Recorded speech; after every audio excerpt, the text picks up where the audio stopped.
உன்னை தேடு சேனலுக்கு உங்களை வரவேற்கிறேன். There is no God worthy of worship but Allah, the Supreme, the Forbearing. There is no God worthy of worship but Allah, Lord of the magnificent throne.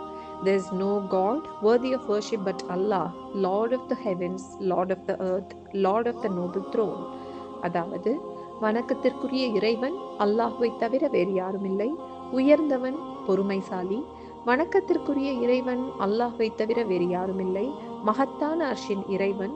வணக்கத்திற்குரிய இறைவன் அல்லாஹ்வை தவிர வேறு யாரும் இல்லை. வானங்களின் இறைவன், பூமியின் இறைவன், உன்னத அர்ஷின் இறைவன். Who, when disaster strikes them, say, "Indeed we belong to Allah, and indeed to Him we will return." அதாவது, அவர்களுக்கு துன்பம் ஏற்படும் போது நிச்சயமாக நாங்கள் அல்லாஹ்வுக்கே உரியவர்கள், நிச்சயமாக நாங்கள் அவனிடமே திரும்பச் செல்வோம் என்று கூறுகிறார்கள். தொலைத்ததை தேடும் பயணம். இணைந்து முயற்சிப்போம், இணைந்து பயணிப்போம். தேங்க்ஸ் ஃபார் வாட்சிங். அடுத்த பதிவில் சந்திக்கிறேன். நன்றி.